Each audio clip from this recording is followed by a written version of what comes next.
Okay, hello everybody. Well, I'm Jesus. I'm software engineer in Mattermost. For whoever don't know, Mattermost is an open source alternative to Slack. Yeah, check it out, it's very cool. But I'm not going to talk about Mattermost at all. I'm here to talk about the sync package. And well, why the sync package is there is, I think, it's an important thing because one of the superpowers of Go is concurrency. And as soon as you have concurrency, and to be honest, in Go it's so easy to use concurrency that everybody does concurrency. So as soon as you have concurrency, you need to coordinate that concurrency, you need to coordinate access to shared memory, things like that. And that is what sync package is about. So in this talk, I'm going to try to go deep into how the sync primitives in the sync package are built. But before that, I need to talk about the building blocks that are the fundamental parts of the sync package.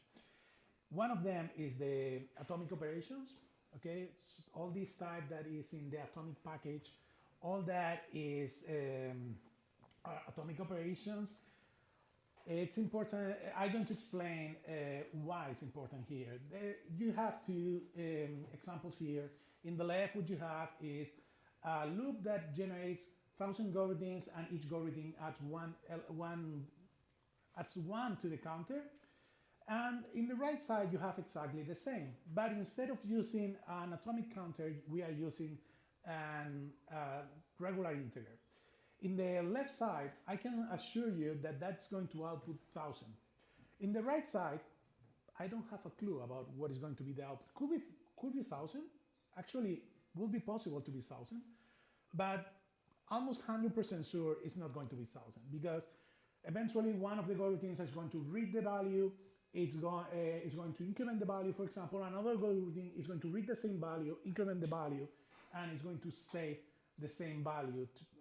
And that's going to, you are going to lose counts there.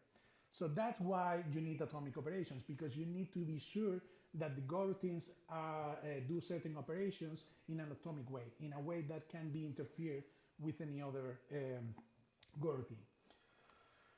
So the idea of the atomic operations is, if you see at the code of the atomic operations, what they are doing basically is leveraging the CPU instructions that allows you to do operations in an atomic way. Basically, the CPU ensures that that is going to be executed in kind of serial way. So every write to that variable is going to be treated, it's going to be isolated. Every transaction to that variable is going to be isolated by the CPU itself. So that's atomic operations. The other building block that is going to be used in the sync package a lot is semaphores. The semaphore in Go is used for deciding when a goroutine stops and when it's wake up again. So the idea of a semaphore is that it's just for deciding when to stop the goroutines. Hey, this goroutine has to wait. Let's wait. I'm going to give an explanation, a more general concept of semaphore here. It's kind of mixture between the general concept and Go. But well, the idea of this semaphore is you have the counter that is have value 1, and then you have the number of waits, the number of waiters, and a tree of waiters. Okay. So if the G1 acquires the semaphore, it's going to decrease the counter from 1 to 0, and it's going to keep going. And if anybody else try to acquire the semaphore at that time, what is going to happen is they are going to increment the number of waiters, and it's going to add themselves to the waiters list, and they are going to be blocked. As soon as the G1 releases the semaphore, the G2 is going to acquire that, and the G2 release the semaphore, and the G3 acquire that, and so on. So that's the idea of the semaphore. There's in Go, the semaphores are not counter 1, it's counter 0. So every time that you go to the semaphore and try to pick the semaphore, you are going to, the goroutine is going to wait for releasing that semaphore. So let's talk about the sync package, and let's start with one of my favorite, my favorite, my favorite sync package structs. That is the WaitGroup. The WaitGroup is going to allow you to execute a set of goroutines and wait for them to finish. The idea, for example, is you create a WaitGroup, and then in this case, we are looping over a for of 3 elements or 3 iterations. And for each iteration, we are generating a goroutine. And with the WaitGroup, we say, oh, for each goroutine, I'm going to add 1. And in each goroutine, I'm going to say, whenever the goroutine finishes, I'm going to mark the WaitGroup as done. So you have, you add as many things to the WaitGroup as goroutine you have, and you execute the done as many times as you add it. So as soon as that counter gets to 0, the wait that you see at the bottom is going to stop waiting and it's going to keep going.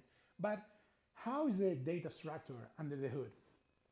Okay, the data structure is there. It's the thing in the middle that it's basically 2 variables. One is the state, that is an atomic value that is split in 2 actually. It has the half of the value is the counter. Whenever you do add, it's incrementing that counter.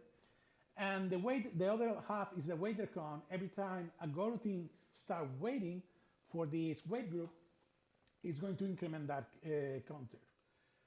And on the other hand, you have the semaphore. That is the one that is going to take care of stopping the goroutine. So whenever you add something, increments the counter. Whenever you wait, increments the waiter counter, and is going to try to acquire the semaphore. And because it's going to try to acquire the semaphore and it's going to try to acquire the semaphore, it's going to stop and it's going to wait. So whenever you do done, basically you are decrementing the counter, and as soon as the counter reaches 0, what is going to happen is the last one, the last goroutine executing done, it's going to go in a loop for the number of waiters that it has, and it's going to call semaphore release for each waiter. So it's going to wake up all the goroutines that were waiting there. So let's see that in an example. You have the main function running. So the main function wants to run 3 goroutines, so adds 3. So the counter is 3 now. And then spawn 3 goroutines, and then start waiting. Whenever call waiting, the number of waiters is going to increment in 1, and it's going to wait for the semaphore. It's going to try to acquire the semaphore. Then the main goroutine start waiting, gets stopped. So eventually, some of the goroutines are going to call done. For example, G2 and G3 call done. So the counter goes from 3 to 2, and then from 2 to 1. And eventually, the last one is going to call done, and it's going to go from 1 to 0. And in that, at that moment, it's going to try to release, well, it's going to release the semaphore. So the main goroutine is going to start running again. So that's how the WaitGroup works. So let's talk about mutexes. A mutex is basically a log on a certain region. It's used for protecting data normally. So in this case, we have a counter, we have a mutex, and every time I want to do any operation on the data, I log the mutex and unlock the mutex at the end. So, but this is how a mutex is under the hood. You have a state and a semaphore again, but this time the state is using 3 bits, one for lock, one for walking, and one for starting, and the rest of the state is just a waiter's counter. The state again is an atomic value, and the semaphore is used for pausing the goroutines. So the lock bit is what is saying if the mutex is locked or not. The walking bit is a mechanism for optimizing certain cases there to not wake up unnecessarily goroutines. And the starting bit is also very interesting. The idea of the starting bit is whenever it's false, the mutex is going to be behaving for throughput. It's going to be as fast as possible. If the starting bit is 1, it's going to go for fairness. It's trying to give time to every single waiter. And the starting bit is set whenever any of the goroutine is waiting for more than 1 millisecond normally. So, okay, this is an example of a mutex. For example, I have G1, try to acquire the log, so log is 1, can acquire the log perfectly fine. G2 and G3 tries to acquire the log, so it's going to go, the waiters is going to be 2 and the semaphore is going to be 2, so they are going to be waiting there. So the G1 release, the G1 release the log, so at that time, G2 try to acquire the log, so woken is 1, then right after that, woken gets set to 0 because it's already processed that thing. And the next step is G2 release the mutex, and G3 acquire that. The woken bit is set to 1, and the woken bit is set to 0. And finally, G3 release the mutex, and the mutex is no longer locked. Then we have once. Once is something that, the idea of once is executing something only one time. You can, in this case, I creating a task and I running 100 goroutines that try to execute that task, but it's going to be executed only once.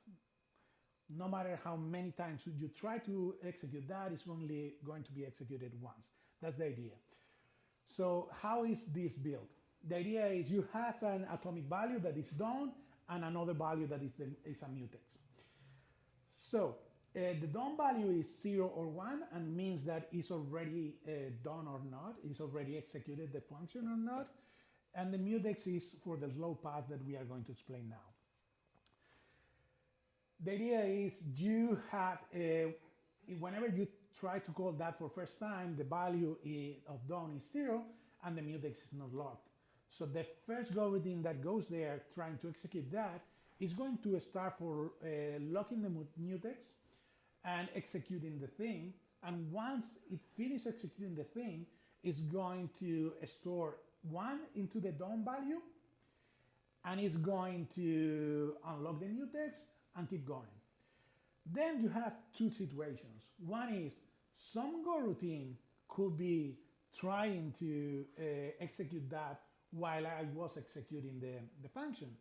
So in that case, what is going to happen is that second goroutine was trying to acquire the mutex. As soon as the mutex gets released, that second goroutine is going to acquire the mutex, but the first thing that it's going to do is trying to check the done again. Is the done still 0? And if it's not, it's going to keep going. And the second case is after the done is already marked as 1, some other goroutine comes and tries to execute that. That is going to go through the fast path that is going to just check if it's done, and if it's done, do nothing. So that's how once work. So the other thing that we have is map. We have maps in Go, but maps are not thread safe in Go, so there's the sync map. The sync map is a special structure that is thread safe, so you can use multiple goroutines on the same map. This is an example that you can see here. It's the same thing that you could do with a map. The difference is we are using a store and load instead of using assignation. But in this case, I'm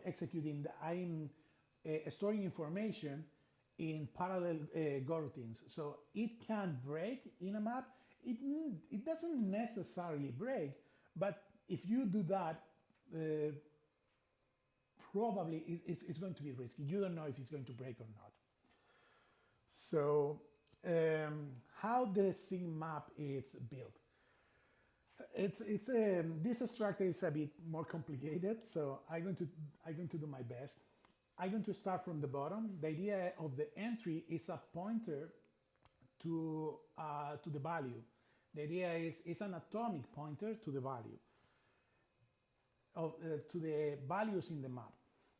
Then you have the read-only map and the dirty map, that they are regular maps from keys to entries. Okay, the only difference between the read-only map and the dirty map is the read-only map has another value that is called amended, that we are going to see in a moment what it means. And then what we have is a mutex that is for protecting the dirty map and the number of misses that we are going to see in a moment what it means. So let's start talking about the operations, because I think it's going to be more clear. Whenever you try to get a value from a key in a sync map, what it's going to do is check the read map. It's going to check for the key in the read map. If it's there, it's going to return that. If it's not there, can happen two things, that the read map is amended or not. Amended means that there is something in the dirty map. If there's something in the dirty map, I have to check the dirty map. So every time it's something in the dirty map, I have this amended field set to true. So if the key is not in the read map and it's amended, I'm going to go and check the dirty map. And for that, I use the mutex and all that stuff, and increase the misses value. The misses value is the counter of times that I have to access the dirty map. And we are going to see why that in a moment. Then we have the store. Whenever I try to store something, and this is pretty interesting, I try to update the read map first. I know that read map sounds like something that you don't update, and actually you don't update it. You update the entry, because what you are doing is, if the key is present in the read map, I write the read map. If the key is not present, or it's expunged, that it's a mechanism that Maps has to ensure that some data was deleted and moving to the dirty map and then move it back. So it's a bit convoluted, so I'm not going to get into that. But if the key is missed or expunged, it's going to go through the slow path. So it's going to start initializing the dirty map if it's not there. It's going to unexpunge the value if it's needed, yeah. And it's going to update the dirty map. And then it's going to mark the read map as amended. So that's how you store data in the sync map. And then there's another important thing, that is the dirty to read promotion. We have this dirty map, and every time I have to access the dirty map, I'm going to increment the number of misses. And if the number of misses is greater than the length of the dirty map, what I'm going to do is take the dirty map and replace the read map with the dirty map, and remove the dirty map, reset that. That means basically setting that to nil, and remove and setting the misses to 0, and set the amended value to 0, so to false. So that's how it works. So time to time, we move over the dirty map to the read map, and that's for efficiency, basically. Then we have the pool. The pool is a mechanism for improving for reduce the pressure on the garbage collector. The idea is you can generate objects and put them into the pool, and you reuse them. Basically, you reuse those objects instead of letting the garbage collector get the objects and create new ones. So that's the idea of the pool. This is an example of usage. You normally get things from the pool and put things on the pool, and normally you define a new function that creates the new entities in the pool. But how's under the hood? The idea is you have the local pool and the victim pool. The idea of the local pool is every single CPU has its own local pool. And well, the victim pool, we are going to see in a moment what's the victim pool, but it's following the same shape. But every single processor is going to have its own local pool that is going to have a private value. That private value is going to be an instance that is stored in the pool, And the share pool chain is a list of instances that is in the pool.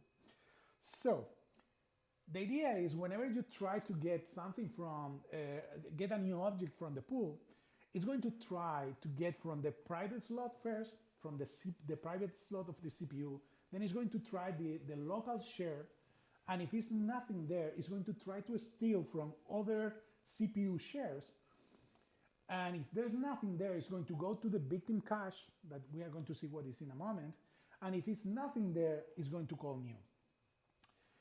And whenever you need to do a put operation, it's way simpler.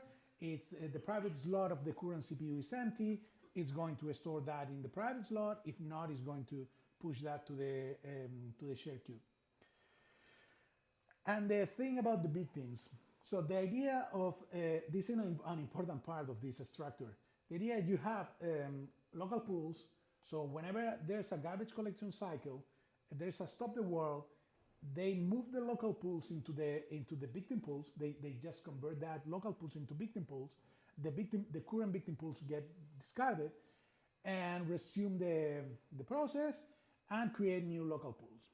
So what it means? It means that the objects are going to survive a couple of cycles of the garbage collector. That's all if you don't reuse that variables, they are going to end up being reclaimed by the garbage collector. So that's the idea, is preventing the garbage collector to taking those values, but at the same time allowing the garbage collector to eventually collect them if you are not using them. The final one, the cont, it's for wait for a conditional situation. So let's try to explain this. This is the internal structure. We have a locker interface. One of the values is the locker interface. You can think about a mutex there. Then you have the notify list, that is a list of goroutines that are waiting for a signal that we are going to see in a moment, and the checker that is going to prevent copies. It's a protection mechanism. Cont works this way. You have in one side, what you have here is a goroutine that is locking the condition, and whenever it finishes the goroutine, it's going to unlock the condition. It's going to check in for a condition, and then if the condition is not matched, it's going to wait. Okay. In the other side, what we have is another goroutine. In this case, it's just looping one time every millisecond, and it's going to assign the value, a random value there, a random boolean to the value that is going to be true one time of every 100 times. So what it's going to do is conditional, lock the condition, update the value, unlock the condition, and send the signal. Whenever it sends the signal, it's going to wake up the goroutine that is waiting in the other side. That is signal 4. What you can see here that can be suspicious is you are locking the condition in one side and waiting in the middle, and in the other side you are locking also the condition. It looks like a deadlock, right? There's a trick, so I'm going to show you that in a moment. This is the typical use, the one that I already shared. But this is what is happening. Whenever you call wait, it's going to check for copies, all this copy checker mechanism that I talked before. I'm going to explain in a moment how it works. But it's going to check for copies to verify there's nothing wrong with that. And then it's going to add the goroutine to the notify list for receiving the signal. It's going to unlock. It's expecting that the condition is locked whenever it's called wait. So it's going to unlock internally, and it's going to wait for signal.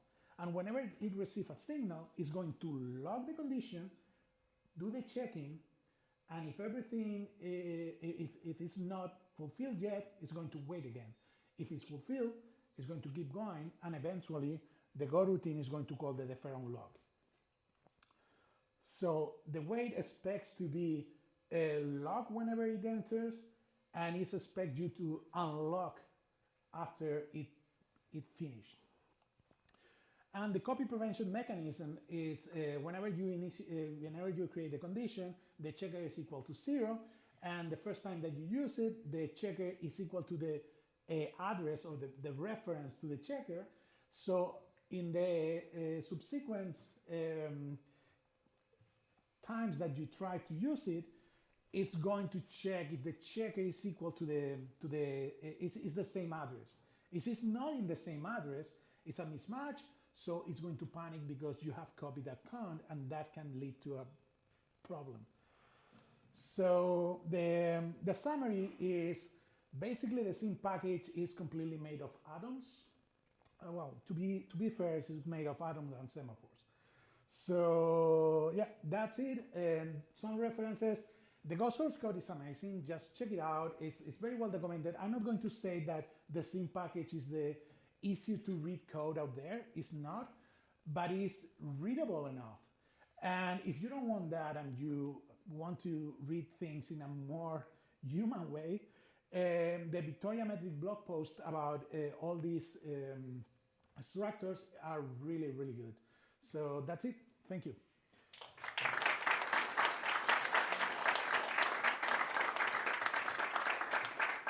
A good thing, I bring some stickers that my company give me. So it's some from Mattermost, there's some gophers also there, and some from test containers that a friend gave to me. So if you want to take as many as you want, and if you don't want to take it, don't take it. So, and that's it. Thank you. Yeah, thank you so much, Jesus. I think we have some time for questions even. Okay. Yeah.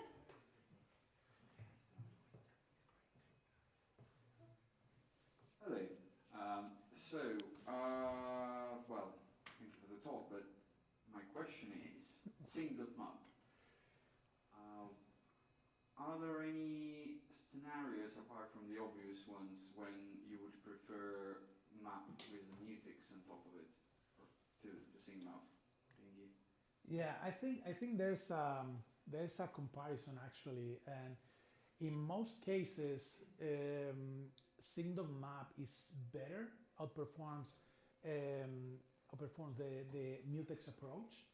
But I think yes, there's a very specific use case where you have so too many writes or something like that that outperforms that. But it's kind of weird to have a map that you write so much. It's normally maps and normally is you read a lot and write not so much.